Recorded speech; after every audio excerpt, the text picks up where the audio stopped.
గురుదేవులైన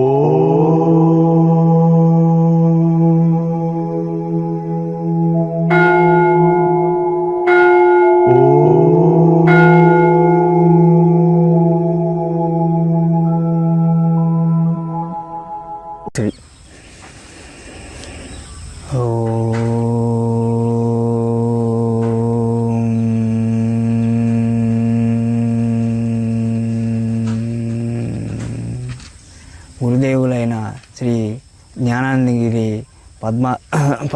పద్మములకు నా హృదయపూర్వక నమస్కారాలు. నమస్కారం అండి. నమస్కారం. మీ పేరు? నా పేరు పిట్ల బాలకృష్ణ. మాది కొత్తపట్నం మండలం, అల్లూరు అనే గ్రామం, ప్రకాశం డిస్టిక్, ఒంగోలు. మీ కుటుంబ నేపథ్యం గురించి చెప్పండి. కుటుంబ నేపథ్యం, మా నాన్నగారు బేల్దారి మేస్త్రి, మా అమ్మగారు హౌస్ వైఫ్. నేను నా 6 సంవత్సరాలు అయింది నాకు మ్యారేజ్ అయ్యి. ఒక అమ్మాయి, అబ్బాయి. అబ్బాయి ఏమో 2వ తరగతి చదువుతున్నాడు, అమ్మాయి ఏమో యూకేజీ. వృత్తిరీత్యా మీరు ఏం చేస్తుంటారు? ఎలక్ట్రీషియన్ అండి. ఎలక్ట్రికల్ వర్క్ చేస్తుంటారు మీరు? ప్రైవేట్గా బయట ఎలక్ట్రికల్ వర్క్లు అన్నీ చేస్తాం. సరే, చాలా మంచిదండి. మీకు ఈ ఆధ్యాత్మిక భావన అంటే ధ్యానం చేయాలా, క్రియాయోగం చేయాలా, అలా అని ఎలా అనిపించింది, ఎప్పుడు అనిపించింది? మేము చిన్నతనంలో మేము చదువుకునేటప్పుడు మా మాస్టరు, కాంతారాం మాస్టరు, ధ్యానం చేయండి, ధ్యానం వల్ల ఆరోగ్యం, మనసు కుదురుపడుతుంది అని చెప్పుకొచ్చారు. నేను 7th క్లాస్ చదువుకునేటప్పుడు ఇలా ఒంటరిగా వెళ్ళి ధ్యానం చేయటం అలవాటు. అంటే ఏంటంటే మీ మాస్టర్ యొక్క మాటలతో మీరు ఇన్స్పైర్ అయ్యి, అంటే ధ్యానం చెయ్యండి, మీకు బాగా మనసు కుదుటపడుతుంది, ప్లస్ బాగా ఆరోగ్యం ఉంటుందని చెప్పారు. ఆయన ఎలా ధ్యానం చేయాలో కూడా చెప్పారా? ఈ ధ్యాన ముద్ర, చిన్న ముద్ర కానీ ధ్యాన ముద్ర కానీ వేసుకుని కూర్చుంటే మీకే అలవాటు అయ్యిద్దని స్టార్టింగ్ చెప్పారండి. అంటే చిన్న ముద్ర, ధ్యాన ముద్ర వేసుకొని కూర్చోండి, అంటే మన దృష్టి ఎక్కడ నిలపాలి, ఏం చేయాలి, అలాంటి ఏం చెప్పలేదు. జస్ట్ మీకు ఇలా చెయ్యండి అని మాత్రమే చెప్పారు. అలవర్చుకోండి అని చెప్పారు. ఇలా అలవర్చుకొని ధ్యానం చేయటం మొదలుపెట్టానండి. మొదలుపెట్టినప్పుడు నాకు నా ప్రతిబింబం కనిపించింది. అంటే ఎన్ని సంవత్సరాలు, అంటే మీరు ధ్యానం చేయటం బిగిన్ చేసిన తర్వాత ఎన్ని సంవత్సరాలకు మీ ప్రతిబింబం కనిపించింది? అంటే అలా మీకు కనిపించిన అప్పుడు యొక్క మీ ఫీలింగ్ ఏంది? నా ప్రతిబింబం నాకు చూసేలేక ఇదేంది నా ప్రతిబింబం నాకు ఆగపడిందని ఫీల్ అయ్యాను. ఇక ఫీల్ అవ్వటం, ఇక నాకు దీని గురించి తెలుసుకోవాలి, అసలు జ్ఞానం అసలు ఏంది, ఈ క్రియాయోగమా లేకపోతే ఇంకేమైనా ఉన్నాయా, అసలు ఏమేమి సాధనలు ఉన్నాయని ఈ సెర్చ్ చేసుకుంటా ఉన్నాను. ఇప్పుడు అంటే మీ మాస్టారు చెప్పిన మాటతోనే మీకు చెయ్యాలి అనే ఒక భావన కలిగి చేస్తూ ఉన్నారు. అంటే 5వ తరగతి 6వ తరగతిలో ఆ మాటల ప్రభావం చేత మీరు బిగిన్ చేశారు. బిగిన్ చేసిన తర్వాత ఎన్నాళ్ళకండి మీ ప్రతిబింబం కనిపించి, అంటే మళ్ళీ మీకు ఎన్నో తరగతిలో ఉండగా అలా జరిగింది? నేను 7th క్లాస్లో ఉన్నప్పుడు నా ప్రతిబింబం 5వ తరగతి అలా 6వ తరగతి స్టార్ట్ చేయగానే 2 సంవత్సరాలు 3 సంవత్సరాలు చేయంగా ప్రతిరోజుకి ఆ టైంలో ప్రతిరోజు కంటిన్యూగా చేస్తూ ఉండేవాళ్ళ? సాయంత్రం ప్రతిరోజు కంటిన్యూ చేస్తూ ఉండేవాళ్ళు. సాయంత్రం అంటే స్కూల్ నుండి రాగానే. అప్పుడు మీరు చిన్నప్పుడు ఈ విధంగా చేసేటప్పుడు అందరు పిల్లలు వెళ్ళి ఆడుకుంటూ ఉంటారు. నేను ఒక్కనే దూరంగా వెళ్ళి ఆడుకునేవాడు. దూరంగా వెళ్ళి ధ్యానం చేసుకోవటం, ఏదన్నా బండ పడితే బండల మీద కూర్చోవటం ఒక్కనే. ఈ ప్రశాంతంగా ఉండాలి అని నాకు చిన్నప్పటి నుంచి అలవాటు. చిన్నప్పటి నుండి అలవాటు అయిపోయింది. ఇంకా ఏంటంటే ఎప్పుడైతే ఆ మాస్టర్ మాటలకి ఇన్స్పైర్ అయ్యి కొంచెంగా ప్రయత్నిస్తుంటే దానిలో ఒక తెలియని ఆనందం పొందారు. అప్పటి నుండి బాగా కంటిన్యూ చేయటం, అంటే ఈ ఆటలకు కాకుండా మీరు మీకున్న ఊరిలోనో లేకపోతే మీ ఇంటి దగ్గర వీళ్ళందరికీ దూరంగా వెళ్ళి ఏకాంత ప్రదేశానికి వెళ్ళి చేస్తూ ఉండారు. ఓకే, చాలా మంచిది. నిజంగా ఆ మాస్టారు చెప్పిన మాటలు ఎంతమంది ఇన్స్పైర్ అయినాయో తెలియదు, కానీ మీరైతే ఈ ధ్యాన మార్గంలో అప్పటి నుండి ఇన్స్పైర్ అయ్యి అదే ధ్యాన మార్గంలో ఉంటా ఉన్నారు. చాలా మంచిది. అదేవిధంగా అంటే చాలామంది అనుకుంటూ ఉంటారు పిల్లల్ని ఇదెందుకు అలా ఎందుకని. కొంతమంది చెప్పిన మాటలు అంటే 100 మందికి చెప్తే వాళ్ళల్లో 2-3 అయినా ఒక మార్గంలో ఇన్స్పైర్ అయ్యి ఒక సన్మార్గంలో ప్రయాణిస్తారనే దానికి మీరు ఒక మంచి ఉదాహరణగా కూడా నిలిచారు. అంటే ఇప్పుడు ఆయన ఎంతమందికి అలా ఆయన సర్వీస్లో ఉన్నన్నాళ్ళు ఎవరో ఒకరికి చెప్తానే ఉంటారు. మాకు మీరు ఒక ఎగ్జాంపుల్గా కనిపించారు. చాలా మంచిది. ఈ ఇంటర్వ్యూ సందర్భంగా ఆ మాస్టర్ గారికి కృతజ్ఞతలు మా నుండి, మీ నుండి, అందరి నుండి కూడా కృతజ్ఞతలు చెప్తూ ఉన్నాము. సో మీ ప్రతిబింబం మీకు కనిపించింది అన్నారు. అసలు మీకు ఎలా కనిపించారు? అది తెలుసుకోవాలని దాని గురించి అసలు ఏంది ప్రతిబింబం అనేది దాని గురించి అంటే నేను ఏమడుగుతున్నానంటే మీరు ధ్యానంలో చేయంగా మీకు ధ్యాన స్థితిలో ఉండి మీకు కనిపించారు. అంటే మీకు ఎలా కనిపించారు? అంటే భౌతికంగానా లేక సూక్ష్మ రూపం బయటకు వచ్చి మిమ్మల్ని మీరు ధ్యాన స్థితిలో ఉండి చూసుకొని ఎవరికైనా చెప్దామంటే పిచ్చాడు అని అనుకుంటారని ఎవరికి చెప్పాలా. చెప్పుకోకుండా ఇక ఏంది దీని అసలు పరిస్థితి, ఎవరైనా గురువు గారులు ఉన్నారా, ఇలా అప్పటి నుండే గురువు గారు కోసం అన్వేషణ చేస్తా ఉన్నా. ఈ గురువు గారు నాకు ఆకపల్లా. ఏ గురువు గారు అంటే అప్పట్లో నిజం చెప్పాలంటే అప్పుడు యూట్యూబ్ కానీ లేకపోతే సామాజిక మాధ్యమాలు కానీ ఇంత విస్తృతంగా లేవు. మన ఊరిలో మనం ఉంటే మన చుట్టుపక్కల ఉన్న పరిస్థితులే మనకు తెలుసు, కానీ బయట ప్రపంచం ఎలా ఉంది అది ఇదని తెలియదు. అదిగాక మీరు చదువుకునే వయసు కాబట్టి అంత అవగాహన కూడా ఉండకపోవచ్చు. కానీ మీరు మీ యొక్క ధ్యానాన్ని చేస్తూనే ఉన్నారు. చేస్తూనే ఉన్నారు. ఓకే. కానీ దాన్ని ఆపలేదు. ఓకే. అలా ఇంకా తర్వాత అంటే అలా చేస్తూ ఇంకా ఎలాంటి ఇదండి దీని గురించి తెలుసుకోవాలి, జ్ఞానం గురించి తెలుసుకోవాలి. అసలు ఏంది తెలుసుకున్నందువల్ల లాభం ఏంది, లేకపోతే లేకపోయే నష్టం ఏంది, దీని గురించి అలా తెలుసుకుంటూ తర్వాత ఈ ఫోన్లు రావటం, ఈ సామాజిక మాధ్యమాలు, అదే సోషల్ మీడియా అంటే యూట్యూబ్, ఫేస్బుక్, ఈ తగిలే ఈ యూట్యూబ్లు ఇవన్నీ సెర్చ్ చేసే టయాన నాకు గురువు గారు కనెక్ట్ అయ్యారు. ఇంకొక ఇక్కడ ప్రశ్న అండి, అంటే మీరు చిన్నప్పటి నుండే ధ్యానం చేస్తున్నారు, అందరికీ దూరంగా వెళ్ళి ఏకాంతంగా చేస్తున్నారు అన్నప్పుడు మీ ఇంట్లో వాళ్ళు మళ్ళీ మీ యొక్క స్నేహితులు అంటే మీ ఏజ్ పర్సన్స్ మిమ్మల్ని ఎలా చూసేవాళ్ళు అండి? మా ఇంట్లో వాళ్ళు నన్ను ఏమి ఇబ్బంది ఏం పెట్టలేదు. అంటే ఏదో చేసుకొని ఇలా అనేసి మిమ్మల్ని పెద్ద ఇబ్బంది పెట్టలేదు. మా ఫ్రెండ్స్ మాత్రం ఇడిపించాడు, ఇప్పుడు ఎట్టాగే ఉంటాడు, అసలు నలుగురిలో కలవడు, ఇలా తిట్టుకునేవాళ్ళు. అలాంటి సమయంలో మీ యొక్క మానసిక స్థితి అంటే వీళ్ళు అందరూ నన్ను ఇలా అంటున్నారు, నేను నిజంగా అలా ఇదే అని మీ భావన ఏంది అసలు? అలాంటి పరిస్థితి ఏనాడు కుంగిపోలేదు. వీళ్ళు నా ఫ్రెండ్స్ తిట్టుకున్నారు లేని అని చెప్పి నేను వాళ్ళ మాటలు అసలు లెక్క చేసేవాను కాదు. అంటే మీ సాధనలో మీరు ఉండేటోళ్ళే తప్పితే అవన్నీ కూడా అసలు మీరు అలా పట్టించుకునేలేదు. చాలా మంచి పని. ఈ సాధన కంటిన్యూ చేయాలని అనుకున్నాను, కానీ వీళ్ళు చేస్తున్నా వదిలేసేవాడిని. ఓకే. సరే, చాలా మంచి పనే చేశారు. ఎందుకంటే అవన్నీ మనం పట్టించుకుంటే మన మానసిక క్షోభకు గురై అంటే ఏంది, అబ్బా నేనేమన్నా తప్పు చేస్తున్నాను, నిజంగా నలుగురిలో కలవకపోవడం తప్ప, లేకపోతే వాళ్ళతో పాటు అంటే ఈ లౌకికంలో పడటం చేయాలా అని మీలో ఒక సంఘర్షణ అయ్యి మీరు కొంతమంది ఈ మార్గం వదిలి అటువైపు వెళ్ళి జీవితాన్ని పాడు చేసుకున్న వాళ్ళు కూడా ఉన్నారు. కానీ మీరు అవన్నీ పట్టించుకోకుండా మీ మార్గంలో, మీ ధ్యానంలో మీరే కొనసాగిస్తూ మంచి స్థితికి ఇది వచ్చారు. ఓకే, చాలా మంచిదండి. తరువాత అంటే మీ కొన్నాళ్ళు ఇంకా అలానే కంటిన్యూ చేస్తూ వచ్చారా? మధ్యలో ఏమన్నా?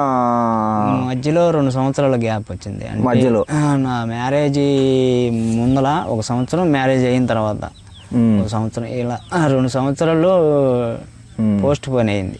అదిగాక కొన్ని కుటుంబ పరిస్థితుల రీత్యా మీ యొక్క చదువుని, అంటే మీరు ఏం చదువుకున్నామన్నా? నాది డిప్లొమా అయిపోయిందండి.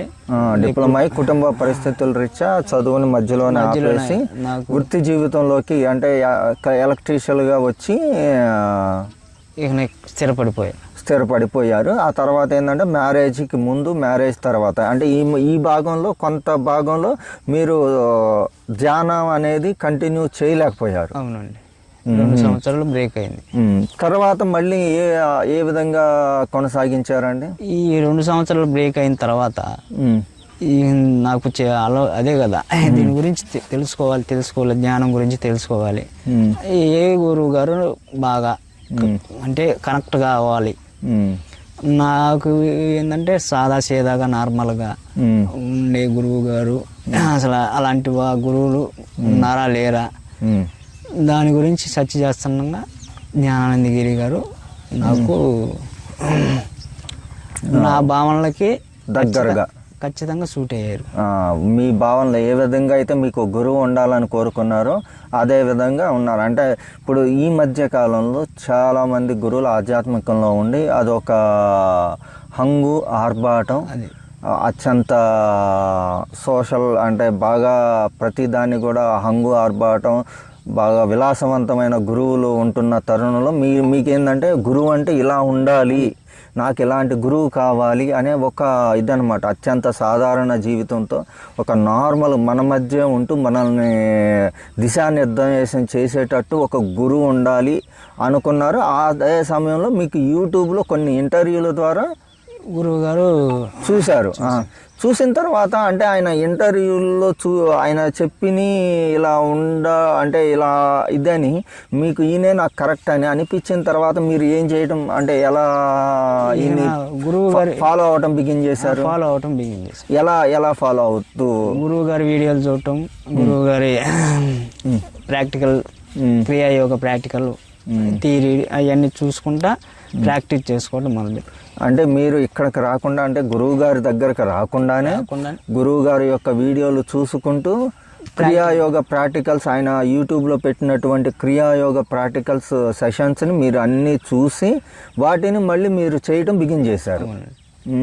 ఇప్పుడు ఆ విధంగా గురువు దగ్గరకు వెళ్ళకుండా ఓన్లీ ఈ ప్రాక్టికల్స్ చూస్తూ ఉన్నప్పుడు నేను కరెక్టే చేస్తున్నానని మీకు ఎలా అనిపించింది? గురువు గారి ప్రతిబింబం నాకు డైలీ ఆగపడింది. ఏది? గురువు గారిని తలుచుకొని ఆ గురువు గారి యూట్యూబ్లో ప్రతిబింబం చూసుకొని ప్రాక్టికల్ మొదలు పెడతాను. ఓకే. ఒక రకంగా చెప్పాలంటే మీరు ఏకలవ్య శిష్యుడుగా ఏకలవ్యుడు గనక వాళ్ళ ద్రోణాచార్యుని ఫాలో అయినట్టు మీరు కూడా గురువు గారి యొక్క వీడియోలు యూట్యూబ్లో చూస్తూ ఆయన్నే గురువుగా భావిస్తూ మీరు సాధన చేయడం బిగిన్ చేశారు. ఓకే, చాలా మంచిది. అంటే ఇక్కడ నా ప్రశ్న ఏంటంటే యూట్యూబ్లో వీడియోలు చూశారు, ఈ క్రియాయోగ ప్రాక్టికల్స్, నేను కరెక్టే చేస్తున్నాను, నేను అన్నీ బాగానే చేస్తున్నాను అనేది మీకు గురువు గారి ప్రతిబింబాన్ని తలుచుకుంటే చేస్తూ ఉంటే ఇలా తప్పు చేస్తున్నానేమో అని అంటే నేను అడిగేది ఏంటంటే ఇవన్నీ కరెక్ట్గానే చేస్తున్నానా, ఏదైనా మిస్టేక్ అవుతుందా అనేది మీకు ఎలా అనిపించింది? మిస్టేక్ అసలు ఈ తెలుసుకుందాం అనే భావంతో అసలు స్టార్టింగ్ అనేది చేస్తుంటే అదే అలవర్చుకుంటానని ఇలా చేస్తున్నా. ఇంకేమైనా నేనైనా మిస్టేక్లు చేస్తున్నానా, ఇంకేమైనా ఉన్నాయా అని గురువు గారి దగ్గరికి ప్రతి నెల వద్దాం అనుకుంటానే ఉన్నాను. ప్రతి నెల పోస్ట్ పోన్ అవుతానే ఉంది. అప్పటి నుంచి ఎన్నాళ్ళ నుండి గురువు గారిని ఫాలో చేయడం బిగిన్ చేసి ఎన్నాళ్ళు అవుతుంది? మీరు గురువు గారిని ఫాలో చేసి దాదాపుగా 7 సంవత్సరాలు అవుతుంది. అంటే 7 సంవత్సరాలు అవుతుంది. క్రియాయోగ ప్రాక్టికల్స్ చేయటం అప్పుడే ఒక ఫాలో అయ్యింది. ఒక 2-3 నెలలు ఫాలో చేసా. తర్వాత ప్రాక్టికల్ గురువు గారు 10 సంవత్సరాల క్రితం పెట్టిన వీడియోలు చూసి ఒక మీరు చెబుతున్న దాని ప్రకారం 7 సంవత్సరాల నుండి చేయడం బిగిన్ చేశారు. మధ్యలో కంటిన్యూ చేస్తానే ఉండారా లేకపోతే? కంటిన్యూ మనం రోజు ఆహారం ఎలా తీసుకుంటామో ఇది కూడా ఈ రోజు చెయ్యి కుదరలేదు అంటానికి లేదు. ఏదైనా ప్రయాణం చేస్తున్నా బస్సులో కానీ ట్రైన్లో కానీ కూర్చొని చేయటమే. ఇన్ని సంవత్సరాల మీ యొక్క సాధనలో మీరు పొందిన అనుభవాలు ఏంటి క్రియాయోగంతో? నాకు గురువు గారు చూసిన వీడియోలను చూసి నాకు కేసరి సిద్ధించింది, కేసరి ముద్ర వచ్చింది. ఒకసారి మా కోసం, మా ప్రేక్షకుల కోసం చేసి చూపించగలరా? ఆగండి.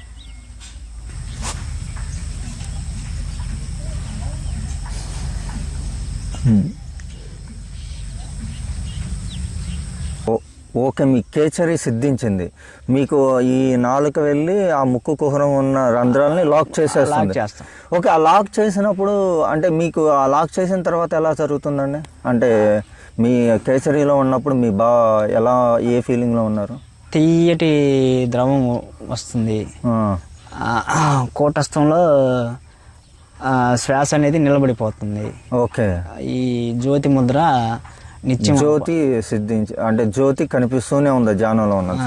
అంటే ఇప్పుడు కేసరి సిద్ధించిన తర్వాత మీ యొక్క ఎనర్జీ లెవెల్ అది వరకు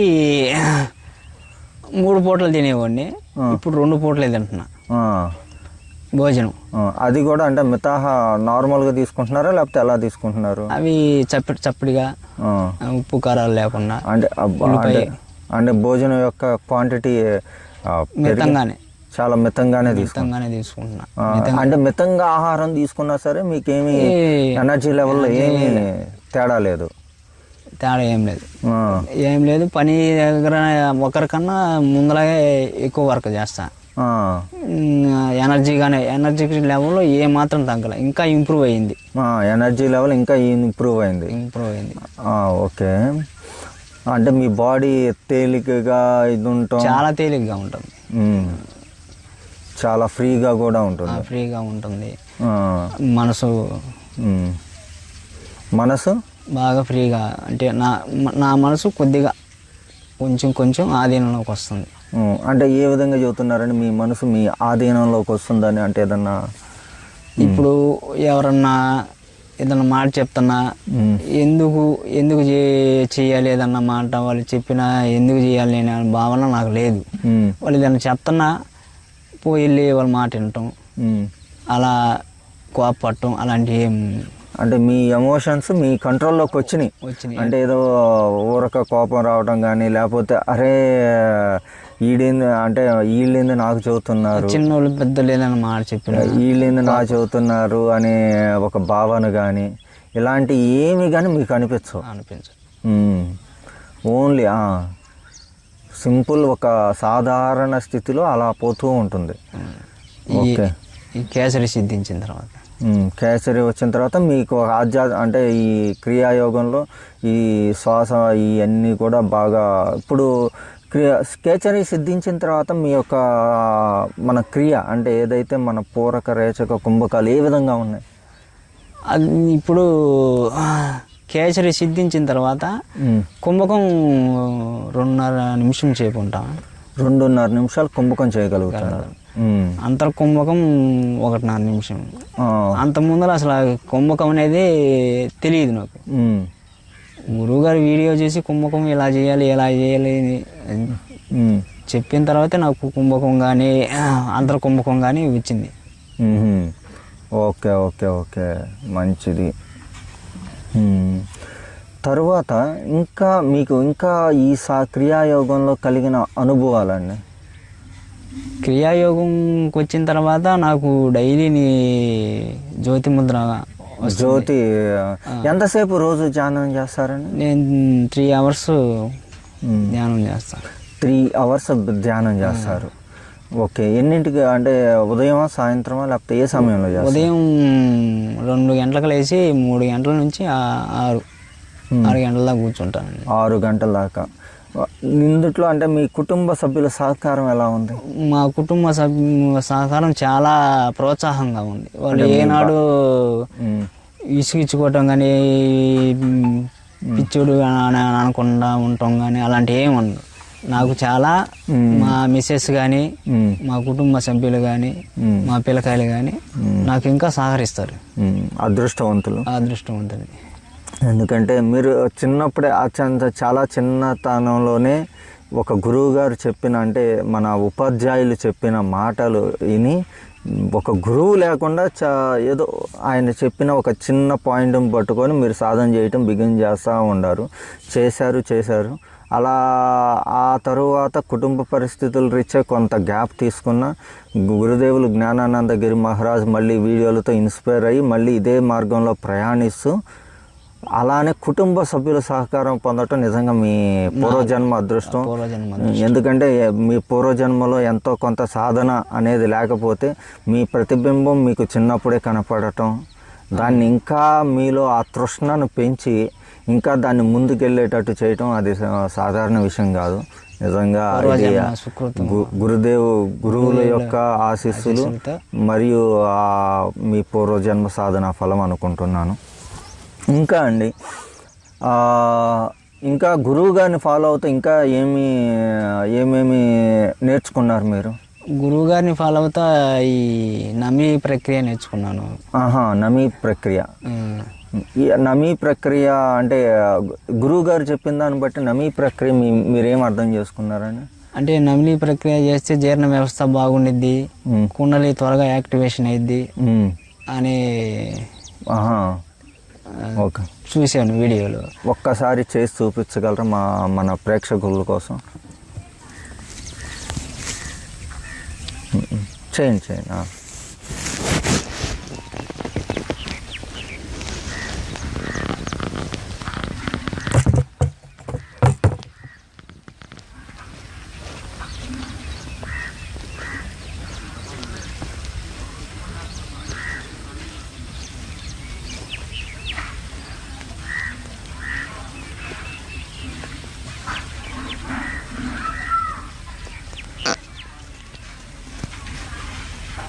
ఓకే,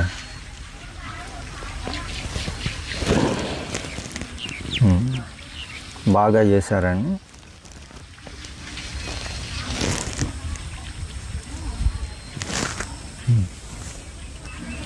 ఈ నమ్మీ ప్రక్రియను మీరు రోజు సాధన చేస్తారా? రోజు చేస్తానండి.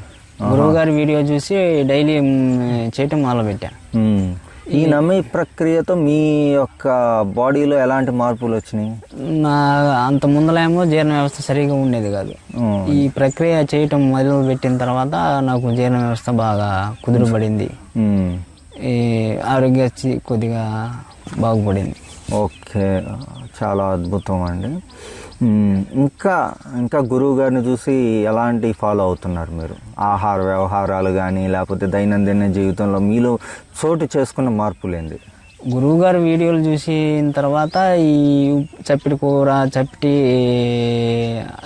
వ్యవహారాల్లో అన్నం తీసుకోవటం, ఉల్లిపాయ చిన్నులపాయ తగ్గియాలి అని చూసిన తర్వాత అప్పటి నుంచి నేను అలాగే ఫాలో అవుతున్నా. మాంసాహారం నా చిన్నతనం నుంచి మాంసాహారం లేదు. అంటే చిన్నతనంలోనే మానేశాను. నేను 7th క్లాస్ 10th క్లాస్ దాకా తిన్నా. 10th క్లాస్ దాకా తిని ఇది మన పద్ధతి కాదని చెప్పి అప్పుడే వదిలేసా. దాని గురించి వదిలేసా. 20 సంవత్సరాలు అయింది వదిలేసి. ఆ తర్వాత ఎప్పుడైతే మన ఈ క్రియాయోగంలోకి వచ్చారో ఆ తర్వాత కుటుంబ సభ్యుల సహకారంతోనే చిన్నులపై చిన్నులపై ఉల్లిపాయ ఈ రెండింటిని వదిలేశారు. ఉప్పు కారాలు. ఇప్పుడు మీ ఇంట్లో వాళ్ళు కూడా మీరు తినే ఆహారమే తింటారా? వాళ్ళు సపరేట్గా వండుకుంటారు, నాకు సపరేట్గా వండుతారు. ఓకే, వాళ్ళు సపరేట్గా చేసుకుంటారు, మీకు సపరేట్గా ఉంటారు. ఇప్పుడు చాలామంది కొంతమంది కుటుంబాల్లో కొన్ని కలహాలు ఉన్నాయండి. ఏంటంటే భర్త ధ్యాన మార్గంలో ఉన్నాడు అనుకోండి, వారి భార్య వాళ్ళ పిల్లలు మాంసాహారం తింటారు. నా భార్య నాకు సహకరించిందండి. అంటే ఇప్పుడు మీరు తినకపోయినా వాళ్ళు తింటూ ఉంటారు.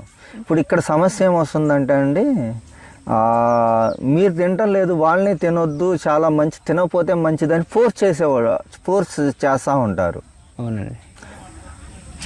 అలా కానీ వాళ్ళు ఏందంటే తినకపోతే ఎలా, ఇదే కదా అని తినాలని వాళ్ళకు ఉంటుంది.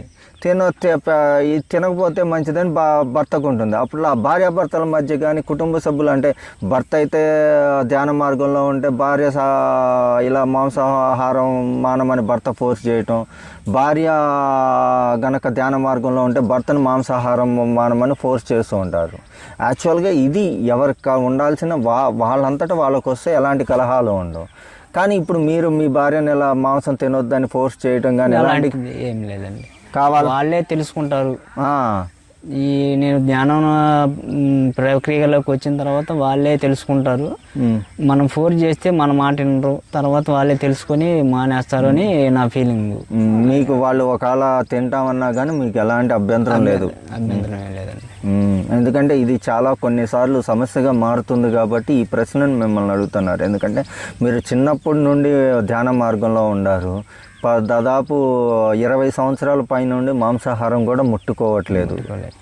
కానీ మీకు వచ్చిన భార్య మాంసాహారం తింటూ ఉంటారు, అయినా కానీ మీరు మానుకోమని ఫోర్స్ చేయట్లేదు కాబట్టి ఓకే, చాలా మంచిదండి. ఇంకా అండి, అంటే ఇప్పుడు ఈ క్రియాయోగంలో ప్రాణాయామం చేయంగా బాడీలో కొన్ని మార్పులు వస్తుంటాయి. మీకు ఎలాంటి మార్పులు వచ్చినాయి? ఈ క్రియాయోగం చేయకముందర నాకు కుంభకం అనేది తెలియదు. కుంభకం రేచకం అనేది తెలియదు. పూరకం, రేచకం, కుంభకం అనేది తెలియదు. ఈ క్రియాయోగం ధ్యానం చేస్తూ ఉన్నారు. అది ఈ క్రియాయోగ ధ్యానానికి వచ్చిన తర్వాత కుంభకం సిద్ధించింది, అంతర్కుంభకం సిద్ధించింది. ఈ అంత ముందర అసలు అనేదే తెలియదు. అలాంటిది క్రియాయోగానికి వచ్చిన తర్వాత కుంభకం అనేది సిద్ధించిందంటే అంత గురువు గారి. ఇంకొక ప్రశ్న అండి, మీరు ఎప్పటి నుండో ధ్యానంలో ఉన్నారు, ఆ ధ్యానంలో ఉన్నప్పుడు ఏయో మీకు కొన్ని అనుభవాలు వచ్చినాయి, తర్వాత క్రియాయోగంలోకి వచ్చారు. క్రియాయోగంలో ఏంటంటే మన ప్రాణాయామం కొన్ని ముద్రలతో చేసి తొందరగా మనసు నిశ్చలమవుతుంది అనేది గురువు గారు చెప్పేది. అది మీకు అది మీరు అలాంటి తేడా ఏమైనా గమనించారా? గమనించానండి. ఎలా అంటే మీకు కలిగిన అనుభవం ఏంది? అంటే మీరు ఇంత ముందు ధ్యానంలో ఉన్నారు, ప్లస్ తర్వాత క్రియాయోగానికి వచ్చారు కాబట్టి ఈ రెండింటి మధ్య డిఫరెన్స్ మీరేం గమనించారు? క్రియాయోగ చాలా ధ్యానం చేసేటప్పుడు మనసు అనేది నిలబడేది కాదు, మామూలుగా కష్టంగా ఉండేది.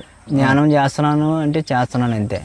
ఈ క్రియాయోగ ధ్యానానికి వచ్చిన తర్వాత ఈ కుంభకం, రేచకం, పూర్వకం సిద్ధించిన తర్వాత ఈ మనసు అనేది అంతర్ముఖం అవుతుందండి. అంతర్ముఖం అవుతుంది. ఈ అంతర్ముఖం అయిన తర్వాత నా మనసు కొద్దిగా లగ్నం అయిపోతుంది. బాగా తొందరగా లగ్నం బాగా నిశ్చల స్థితికి చేరుకుంటుంది. చేరుకొని జ్యోతి దర్శనం నిత్యం అనుభవిస్తున్నారు. ధ్యానంలో ఉన్నంతసేపు జ్యోతి దర్శనం కనిపిస్తుంది.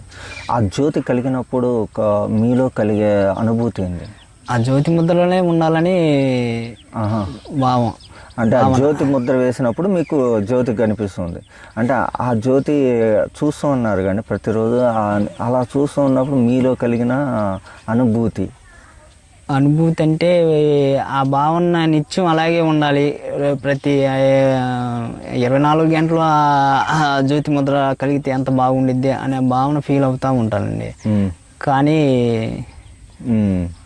దైనందిన జీవితం, మన యొక్క కుటుంబం, మన యొక్క ఒక బాధ్యతలు, కర్తవ్యాలు, ఒక 2 పిల్లల తండ్రిగా, ఒక భర్తగా మీరు నెరవేర్చాల్సిన బాధ్యతలు ఉండేవి కాబట్టి మళ్ళీ దైనందిన జీవితంలోకి వచ్చి అది చేసుకుంటానే ఉంటారు. కానీ దీన్ని మాత్రం ఎప్పుడన్నా మీకు ఒక గ్యాప్ వచ్చింది అనుకోండి, అంటే ఇప్పుడు రోజు చేస్తూనే ఉంటారు, ఎలా ఎప్పుడు కూడా దానికి అంటే ఫుల్ స్టాప్ కామా అంటూ లేదు. డైలీ ఇది ఎటువంటి పరిస్థితుల్లోనైనా అంటే ఎలా, కొన్ని సందర్భాలు చెప్పగలరా? అంటే ఇప్పుడు ఏదన్నా ఈ ఇరుకు మంచి ఏదన్నా తీవ్రమైన ఒత్తిడి కలిగినప్పుడు, పని ఒత్తిడి కానీ ఏదన్నా ఎక్కడికన్నా వెళ్తున్నప్పుడు ఇలాంటి టయాన్ని కూడా ఏదో ఒకటి అన్ని ముద్రలు అయిపోయినా ఏదో జస్ట్ కొన్ని అయినా చేసి బయలుదేరతా. అంటే ఎలాంటి పరిస్థితుల్లో అయినా సరే ధ్యానం మాత్రం ఇంకోటండి, మీరు మనం పూరక రేచకాలు చేస్తూ ఉంటారు కదా, మీ యొక్క కుండలిని కానీ లేకపోతే మీ యొక్క ఇది ఉంటుంది మేరుదండంలో, మీకు ఎలాంటి భావన కలుగుతుంది?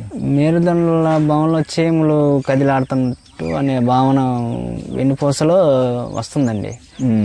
ఈ అనాహత చక్రం దగ్గర కొద్దిగా లాగుతా ఉన్నట్టు ఉంది.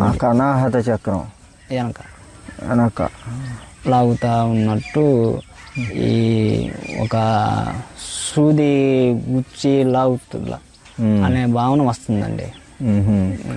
అడిగారా గురుదేవులను ఇలాంటి ప్రశ్నలు ఏమన్నా అడిగారా? గురువు గారు అడుగుదామని అనుకుంటున్నాను. మీరు ఇంకొక ప్రశ్న, మీరు చాలా సంవత్సరాల నుండి చేస్తున్నారు తప్పితే మీరు మన ఆశ్రమానికి కానీ గురుదేవుల సమక్షంలో కానీ రాలేదు. కానీ ఇన్నాళ్ళ యొక్క మీ సాధనలో మీకు ఏమన్నా ప్రశ్నలు తలెత్తితే మీరు ఏ విధంగా వాటికి ఈ ప్రశ్న సమాధానాలు అని కానీ దాంట్లో చూసుకుంటా నివృత్తి చేసుకుంటా ఉండేవాడిని. మీకంటే మీకు కలిగిన ప్రతి ప్రశ్నకి అక్కడ సమాధానం దొరికిందా? దొరుకుతుందండి. కాకపోతే కాస్త ఓపికగా చూసుకుంటున్నా. అంటే మీరు బాగానే మీ సమయాన్ని బాగానే వెచ్చించారు. అంత అంటే ఎంతో ఇంట్రెస్ట్ లేకపోతే అలా వెచ్చించడం కూడా చాలామందికి నేను గమనించింది ఏంటంటే, ఒక గురువు గారు ఒక 30 minutes ప్రశ్న సమాధానాల వీడియో పెడితే అట్లీస్ట్ కొంతమంది మొదటి 5 నిమిషాలు కూడా చూడకుండా మా ప్రశ్నకు సమాధానం దొరకలేదు అనే వాళ్ళు కూడా ఉన్నారు. కానీ దాదాపు మనకి కావాల్సిన ప్రతి ప్రశ్నకు అక్కడ సమాధానం ఉంటుంది. కాకపోతే ఓపికగా వెతకాలి. మీకు చాలా ఓపికగా వెతికి మీరు ప్రతిదానికి సమాధానం తెలుసుకొనే మీ యొక్క సాధన కొనసాగించారు, గురువు సమక్షం రాకుండా. ఇప్పుడండి ఇంకొక ప్రశ్న, మీరు ఇన్నాళ్ళు గురువు గారి దగ్గరకు రాకుండా చేశారు, కానీ గురువు గారి దగ్గరకు వచ్చి ఇక్కడ చేస్తున్నప్పుడు మీకు ఎలాంటి భావన కలిగింది? చాలా ఎక్కువ ఫీలింగ్. అసలు గురువు గారిని చూడంగానే, గురువు గారి ముఖం చూడంగానే తేజస్సు, ఆ ముఖం వచ్చేచ్చు, అప్పుడే నాకు ఇన్స్పిరేషన్ అయ్యా. ఆ తేజస్ చదవగానే మీకు మంచి ఆనందం కలిగిందండి. ఆనందంగా కలిగింది. గురువు గారిని చూడంగానే ఆనందం వచ్చేసిందండి. ఈ ప్రయాణం అయ్యేటప్పుడు మాకు బస్సులు చిక్కపోతే నేను ఆ గురువు గారి మీదే భారం మోపాను ప్రయాణం చేసేటప్పుడు. మాకు అన్నీ ప్రతిదీ అన్నీ వెహికల్ కానీ ఆటోలు కానీ చిక్కిన ప్రాంతంలో కూడా మాకు చిక్కినాయి. మీరు అంటే ఎలాంటి ఆటంకాలు, గురువు గారిని తలుచుకొని గురువే నన్ను ఇక్కడ చేర్చాలనుకొని బయలుదేరారు. ఎలాంటి ఆటంకాలు ఎలాంటి ఇబ్బందులు లేకుండా ఇక్కడి దాకా వచ్చారు. అది ఒక్క గురువు గారి, ఇప్పుడు గురువు గారు ఒకటే చెబుతారండి, నా సమక్షంలో లేకపోయినా మీరు చేసుకునే సాధనను బట్టి మా అనుగ్రహం ఎప్పుడు ఉంటుంది. చాలామంది వచ్చి గురువుగారు ఆశీర్వదించండి అని గురువుగారిని అడుగుతూ ఉంటారు. ఆయన ఒకటే చెబుతుంటారు, మీరు సాధన చేసుకోండి, ఆటోమేటిక్గా నా ఆశీర్వాదం అనేది వచ్చేస్తుందని చెబుతారనమాట. అలా మీరు చేసే సాధననే మీకు గురువు గారి యొక్క ఆశీస్సులతో ఎలాంటి ఇబ్బందులు కూడా. ఇప్పుడు ఈ సాధనతో మీరు దైనందిన జీవితంలో పొందుతున్న లాభాలు ఏందండి? చాలా పనులన్నీ కానీ ఏదైనా నాకు ఆటంకాలు పెద్ద ఆటంకాలు, ఎందుకంటే మీరు ఎప్పుడు ఈ క్రియాయోగం చేయటం వల్ల ఫోకస్గా ఉంటారు. ఏకాగ్రత, ఫోకస్ ఉండటం వల్ల మీకు ఏ విధమైన అందుట్లో ఏమన్నా అంటే మీలో ఉన్న ఓపిక పెరగటం, ఫోకస్ పెరగటం లాంటి అనుభవాలు ఏమన్నా ఉన్నాయా? ఫోకస్ పెరిగింది కానీ కృంగిపోవటం అనేది లేదండి. ఎప్పుడు నేను ఆ భావన లేదు. ఇప్పుడు ఏదన్నా ఎనర్జెటిక్ లెవెల్గా బాగా ఉంటాం కానీ ఈరోజు కుంగిపోవడం కానీ అలాంటిది ఏం బాగుంది. నేను ఇంకోటి మీలో అబ్జర్వ్ చేస్తుందంటే, మీరు మాట్లాడేటప్పుడు కూడా ఒకే ఫ్రీక్వెన్సీలో అలా మాట్లాడుతూ ఉన్నారు తప్పితే మీ వాయిస్ ఇది రైజ్ అవ్వటం కానీ లో అవ్వటం కానీ అలాంటిది లేదు. అంటే మీరు ఎలాంటి స్థితిలో, తన్మయ స్థితిలో ఉండారో అర్థమవుతూ ఉంది. ఒకే అంటే ఎలాంటిదైనా ఒకే భావనలో ఉన్నారు. చాలా మంచి సాధనలో ఉన్న వాళ్ళకి మాత్రమే అలాంటి కొన్ని చిన్న వాటిలో కూడా మనకి అర్థమవుతూ ఉంటుందన్నమాట. ఓకే, చాలా మంచి ఇది. అంటే ఇంకొకటండి, మీరు ఈ విధంగా చేస్తూ ఉంటే ఇప్పుడు మీ చిన్నప్పుడు మీ స్నేహితులు అలా ఇలా రారు అలా అంటే కలవడు ఏదో పిచ్చోడు అదే అంటారు.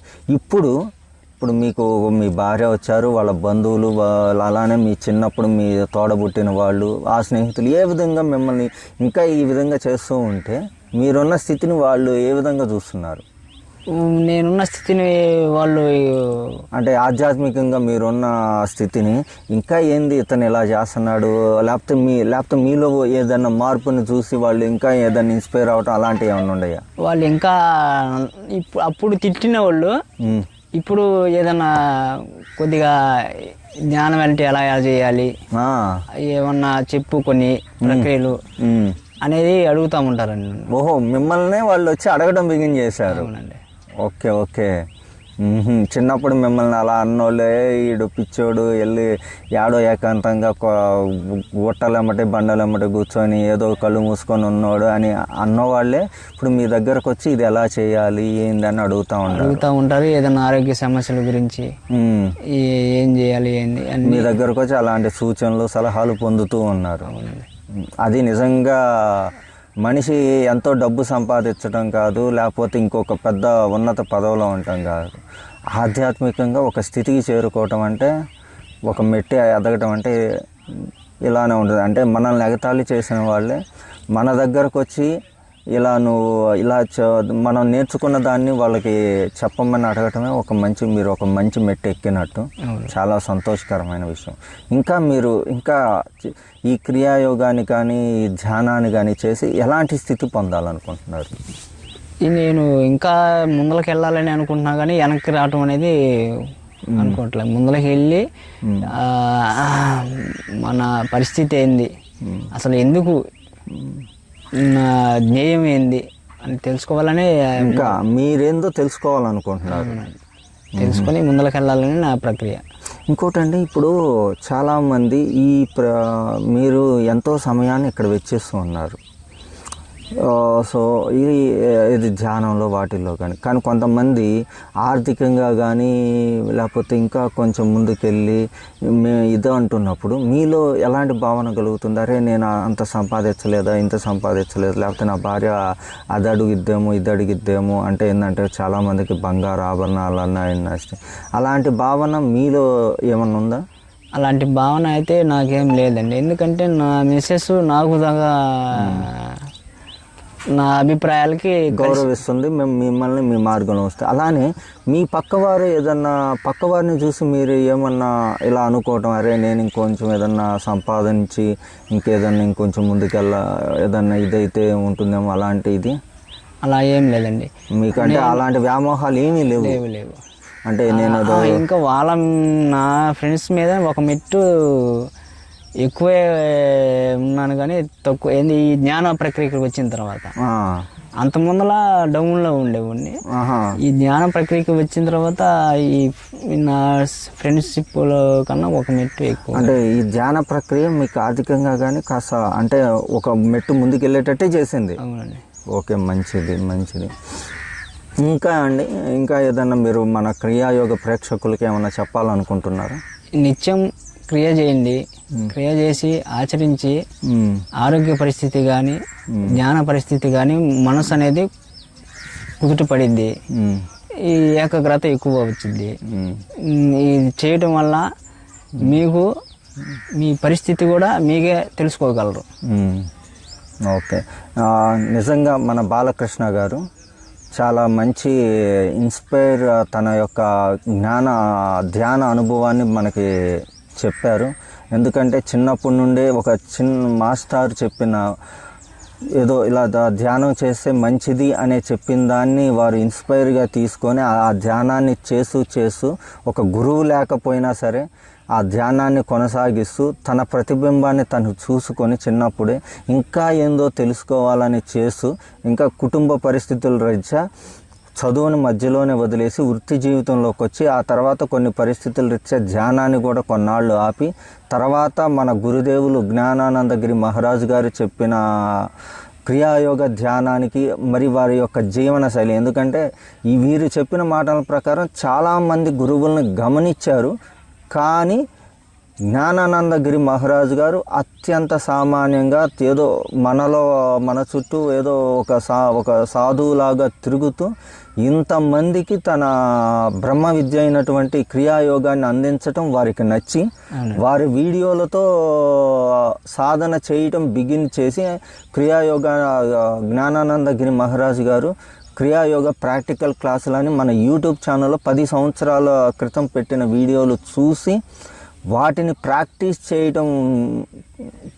చేస్తూ కేచరి ముద్రను సిద్ధించుకొని అలానే వారికి ధ్యానంలో సాధనలో కలిగే ప్రశ్నలకు మన క్రియాయోగ ఛానల్లో ఉన్నటువంటి ప్రశ్నలు సమాధానాలను ఓపికగా ప్రతి దాన్ని చూస్తూ వారికి దానికి సంబంధించిన డౌట్లన్నిటినీ తీర్చుకుంటూ అలానే సాధన ముందుకు చేస్తూ దాదాపు వారు చెప్పిన మాటల ప్రకారం 7 సంవత్సరాలు ఇలా ధ్యానం చేస్తూ ఇప్పుడు మన ఆశ్రమానికి వచ్చి ఈరోజు 2వ ఆదివారం నిర్వహించినటువంటి క్రియాయోగ కార్యక్రమంలో వాళ్ళు పాల్గొన్నారు. వారి అనుభవాలు చాలా మందికి ఇన్స్పైర్ కలిగించి క్రియాయోగ ధ్యానంలోకి రావడానికి ఇన్స్పైర్ కలిగిస్తుందని అనుకుంటున్నాను. బాలకృష్ణ గారు, నిజంగా మీది చాలా మంచి అనుభవం అండి, చాలా మంచిది. ఇలానే చాలా మిమ్మల్ని చూసి మీరు ఇలానే ఈ ధ్యానాన్ని కొనసాగిస్తూ మరొక ఆధ్యాత్మికంగా ఉన్నత మెట్టు ఎక్కుతారని ఆశిస్తున్నానండి. నమస్కారం అండి. గురుదేవులకు నా హృదయపూర్వక నమస్కారాలు.